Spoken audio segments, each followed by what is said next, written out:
آج صبح سے ہی میرا دل بہت بے چین تھا۔ کسی کام میں دل نہیں لگ رہا تھا۔ نہ جانے کیسی گھبراہٹ تھی، کچھ سمجھ نہیں آ رہا تھا۔ میری بڑی خواہش تھی کہ کاش میرا بھی بچہ ہو جاتا تو میرے بھی گھر میں رونق لگ جاتی۔ میں نے خود کو مصروف کرنے کے لیے گھر کی صفائی ستھرائی شروع کر دی۔ میں اپنے گھر میں آرام و سکون سے صفائی کر رہی تھی۔ میرے کمرے میں موجود فون کی گھنٹی زور سے بجنے لگی۔ میں نے جاتے ہی فون اٹھایا۔ مجھے امید تھی یہ میرے شوہر کا ہی فون ہوگا۔ دیکھا تو وہ ان کے آفس سے تھا، لیکن جیسے ہی میں نے کال اٹینڈ کی، دوسری طرف سے فون منقطع ہو گیا۔ میں حیران ہو گئی کہ ایسا تو آج تک کبھی نہیں ہوا۔ عجیب سا شور تھا جو مجھے کال پر سنائی دیا۔ اس کے بعد کال بند ہو گئی۔ میں سوچنے لگی کہ میرے شوہر نے مجھے اس وقت کال کیوں کی؟ کیا انہیں مجھ سے کوئی بات کہنی تھی؟ یہ بات بار بار میرے ذہن میں آ رہی تھی۔ ابھی میں بیٹھی سوچ ہی رہی تھی کہ فون کی گھنٹی دوسری بار بجی۔ اس بار کسی مختلف نمبر سے فون آیا تھا۔ یہ میرے شوہر کے آفس کا نمبر نہیں تھا۔ میں نے فون اٹھایا تو بولا، آپ کے شوہر کا ایکسیڈنٹ ہوا ہے، بہت ساری چوٹیں آئی ہیں، دماغ پر بھی کافی زیادہ زخم ہیں، جلدی سے ہسپتال آ جائیے ورنہ آپ کے شوہر کی جان کو کافی خطرہ ہے، ہو سکتا ہے کہ وہ اس دنیا میں زیادہ دیر نہ رہیں۔ یہ خبر مجھے اچانک جب سننے کو ملی تو میرا دل کانپ اٹھا۔ اگرچہ میرا شوہر میرے لیے کوئی اتنا اچھا انسان نہیں تھا، لیکن پھر بھی اس کی موت کی خبر سن کر میرے رونگٹے کھڑے ہو گئے۔ مجھے دنیا گھومتی ہوئی محسوس ہوئی تھی۔ میرے شوہر نے مجھ سے 3 سال پہلے محبت کی شادی کی تھی۔ ہم لوگ خوشی خوشی زندگی گزار رہے تھے کہ 1 سال سے ان کا رویہ بالکل بدل چکا تھا۔ میں نے سوچا تھا کہ میں اپنے شوہر کی ہمیشہ مدد کروں گی، ان کی فرما بردار رہوں گی، اور وہ سارے خواب چکنا چور ہو چکے تھے۔ میں فوراً ہسپتال پہنچی۔ میں ایک ٹیکسی میں آئی تھی۔ ٹیکسی والے کو کرایہ بھی نہیں دیا، اندر چلی گئی۔ میری پریشانی کو سمجھتے ہوئے اس نے اس لیے بھی شاید کچھ نہیں کہا۔ جیسے ہی میں ہسپتال کے وارڈ میں داخل ہوئی، مجھے نرس نے بتایا کہ آپ کے شوہر ICU میں ہیں۔ آپ بھی سوچ رہے ہوں گے کہ ہسپتال والے مجھے جانتے کیسے تھے۔ دراصل میرا شوہر خود ایک ڈاکٹر تھا، ہسپتال میں ہی نوکری کرتا تھا۔ میں ICU میں گئی تو دیکھا میرا شوہر پٹیوں میں بندھا باہر لیٹا پڑا تھا۔ اسے دیکھ کر لگتا تھا جیسے کبھی میرے شوہر نے مجھے ہنس کر دیکھا ہی نہ ہو۔ اتنی پسماردگی ان کے چہرے پر چھائی ہوئی تھی۔ میں وہاں بیٹھی ہوئی تھی۔ میں نے نرس سے پوچھا، ان کو کتنی دیر لگے گی ٹھیک ہونے میں؟ نرس نے بتایا کہ ان کو ٹھیک ہونے کے لیے کافی وقت چاہیے، اور وقت کے ساتھ پیسہ بھی اور آپریشن بھی۔ میں نے حیرت سے نرس کی طرف دیکھا تو وہ بولی، جی میڈم، اس کے لیے تو کم سے کم 25 لاکھ روپے کی رقم درکار ہے۔ آپ کو 25 لاکھ روپے لانا ہوں گے، تبھی ان کا علاج ممکن ہو پائے گا، ورنہ بڑے ڈاکٹر ان کا علاج کبھی نہیں کریں گے۔ یہ سن کر میرا دل پریشان ہو گیا۔ میں نے سوچا کیا کروں گی، کہ دل میں خیال آیا کہ گھر میں میرے زیورات بھی ہیں، ان کو بیچ کر اگر میں پیسے لے آؤں تو ایسا ہو سکتا ہے کہ میرے شوہر کی جان بچ جائے۔ میں نے نرس سے ہی بات کی تو وہ بولی، میڈم آپ ابھی گھر جائیں گی، زیورات کو بیچیں گی، پھر پیسے لے کر آئیں گی، ہمیں فوراً رقم کی ضرورت ہے۔ ویسے آپ کوشش کر کے دیکھ لیں، اگر آپ کے زیورات اتنی جلدی بک سکتے ہیں تو آپ انہیں بیچ کر ہسپتال میں رکھوا دیں، آپریشن شروع ہو جائے گا، باقی پیسے آپ آپریشن کے بعد ادا کر سکتی ہیں۔ میں نے نرس کی بات پر اس کا شکریہ ادا کیا۔ وہاں سے بھاگتی ہوئی اپنے گھر آ گئی۔ گھر آ کر میں نے وہ سارے زیورات جو میرے شوہر نے مجھے دیے تھے اٹھا کر سونار کی دکان پر لے جا کر اسے دکھا دیے، اور اس نے کہا کہ ان سب زیورات کی مالیت 5 لاکھ بھی نہیں ہے۔ میرے سر پر تو ایک اور آسمان آ گرا تھا۔ یا اللہ، اب میں 25 لاکھ کہاں سے لاؤں گی؟ یہ سوچ مجھے دوبارہ اسی نرس کے پاس لے گئی۔ میں نے کہا میں نے 5 لاکھ کا بندوبست کر لیا ہے، اب باقی کے پیسوں کے لیے انتظار کریں، میں اپنی زمین بیچوں گی، اس کے بعد ہی ہسپتال کے اخراجات ادا کر سکوں گی۔ میرے شوہر ڈاکٹر ہیں، کم سے کم ان کی خدمات کا اتنا تو مان رکھ لیں کہ ان کا علاج شروع کر دیں۔ نرس نے کہا کہ علاج تو ہم شروع کر دیں گے، لیکن آپ ایسا کریں کہ جس ڈاکٹر نے آپ کے شوہر کا آپریشن کرنا ہے ایک بار اس سے مل لیں، تاکہ اگر اس نے آپ کو کوئی ضروری بات بتانا ہو تو بتا دے۔ ویسے وہ آپ کے شوہر کا آپریشن مفت بھی کر سکتے ہیں۔ لیکن اس کی کچھ شرائط ہیں۔ یہ سن کر میں ڈر گئی، لیکن پھر بھی سرجن ڈاکٹر جس نے میرے شوہر کا آپریشن کرنا تھا، میں اس کے کمرے میں چلی گئی۔ مجھے دیکھتے ہی ڈاکٹر کی آنکھوں میں چمک آ گئی۔ میں نے کہا کہ ڈاکٹر صاحب، آپ کو اللہ کا واسطہ ہے، میرے شوہر کا علاج کر دیجئے، ایسا نہ ہو کہ میں زندگی بھر پچھتاتی رہ جاؤں۔ میں اپنا سب کچھ بیچنے کو تیار ہوں، آپ بس ان کا آپریشن شروع کر دیں۔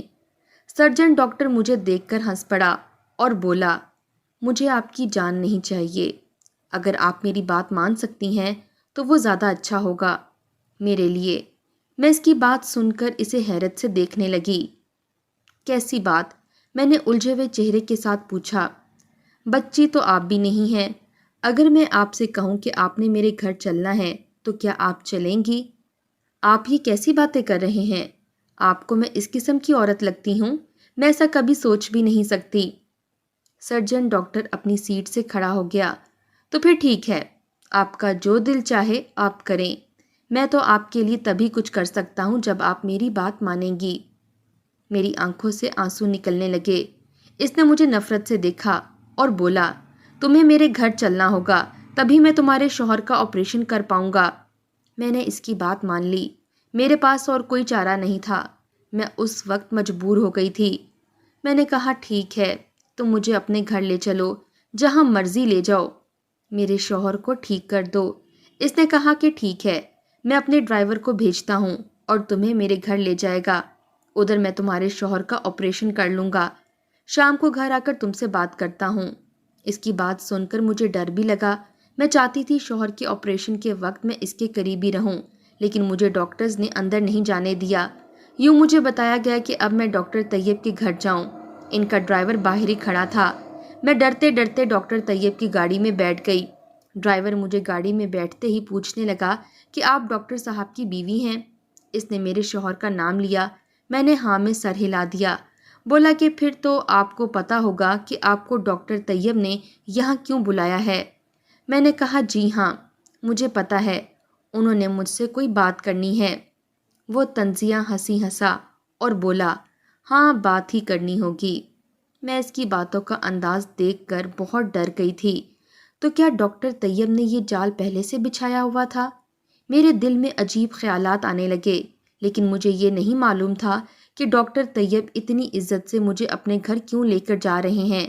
اگر اس کی نیت بری ہوتی تو وہ مجھے کہیں اور بھی بلا سکتا تھا۔ بہرحال میں نے دیکھا کہ ان کے گھر کا دروازہ کھلا ہے۔ کسی عورت نے دروازہ کھولا۔ میں گاڑی سے اتری۔ اس عورت نے میرا استقبال کیا، بولی کہ میں ڈاکٹر طیب کی بیوی ہوں۔ ایک پل کو دل چاہا کہ میں اس کی بیوی کو سب کچھ بتا دوں کہ تمہارے شوہر نے مجھ سے کیا فرمائش کی ہے، لیکن میں چپ رہی کہ کہیں ڈاکٹر طیب اس جھگڑے کی وجہ سے میرے شوہر کا علاج نہ روک دیں۔ ویسے بھی میرے شوہر کے علاج کے لیے ایک بڑی رقم درکار تھی۔ اگر میں یہ باتیں کر دیتی تو میں رقم دینے کے باوجود بھی شوہر کا علاج نہیں کروا سکتی تھی، لیکن ڈاکٹر کی بیوی نے یہ بات خود ہی بول دی۔ میں جانتی ہوں کہ تم یہاں کیوں آئی ہو، مجھے تم پر افسوس ہے۔ عورت یہ کہہ کر وہاں سے چلی گئی۔ میں سوچنے لگی، کیسی عورت ہے، اسے اپنے شوہر کی اتنی بڑی بات پتہ ہے اور یہ خاموش ہے۔ اس نے میرا ساتھ دینے کی بجائے اپنے شوہر کا ساتھ دیا۔ اس بات نے مجھے بہت پریشان کیا۔ میں سوچنے لگی، یہ میاں بیوی تو دونوں ہی بغیرت ہیں۔ بہرحال وہاں خالی کمرے میں بیٹھ کر میں ڈاکٹر طیب کا انتظار کرنے لگی۔ دوپہر سے شام ہو گئی، تب مجھے ہسپتال سے فون آیا۔ ڈاکٹر طیب کی بیوی کمرے میں داخل ہوئی۔ اس کے ہاتھ میں فون تھا۔ اس نے ناگواری سے فون مجھے تھما دیا۔ میں نے بات کی۔ مجھے ڈاکٹر طیب نے بتایا کہ تمہارے شوہر کا علاج ہو چکا ہے، وہ ہوش میں بھی آ گیا ہے، اور ظاہر ہے تمہیں تو قیمت چکانے کے بعد ہی اسے ملنا ہوگا۔ اب تم میرے گھر میں میرا انتظار کرو، میں تھوڑی دیر میں آتا ہوں۔ اس کی بات سن کر میں ڈر گئی۔ سوچنے لگی کہ یہ لوگ کیسے ہیں، پتہ نہیں مجھ سے آخر کیا ایسی دشمنی ہے کہ مجھے بے مول کرنا چاہتے ہیں۔ تقریباً 1 گھنٹے بعد ڈاکٹر طیب اس گھر میں داخل ہوا۔ اس کی بیوی نے محبت سے اس کا استقبال کیا۔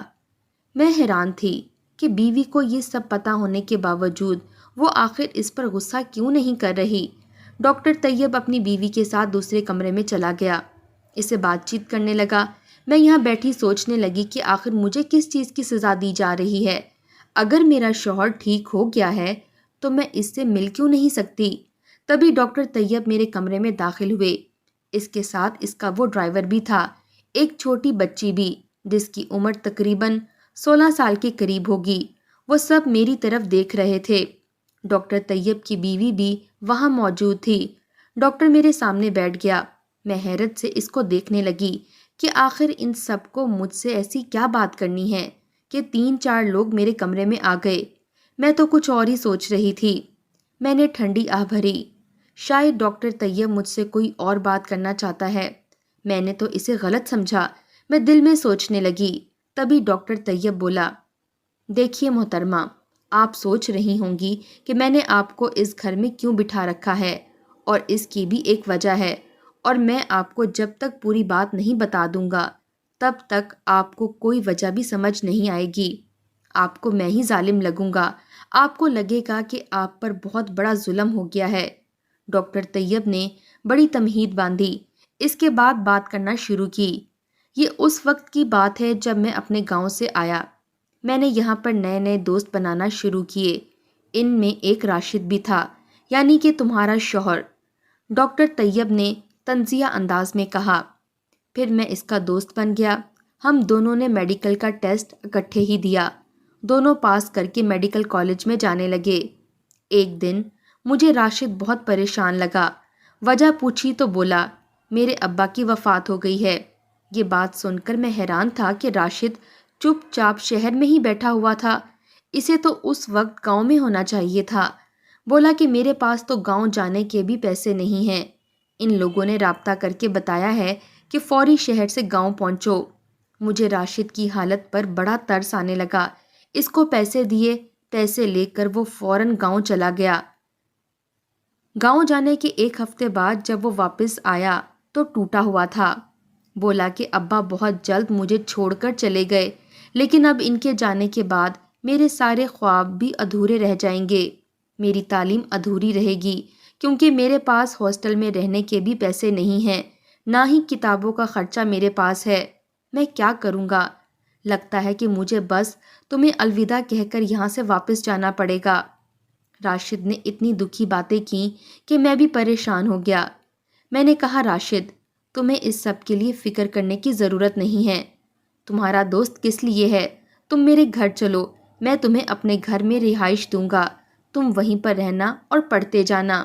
جب تمہیں پتہ لگ جائے گا کہ شہر کا نظام کیسے چلتا ہے تو تم چھوٹی موٹی ٹیوشن پڑھا کر اپنے خرچے پورے کر لینا۔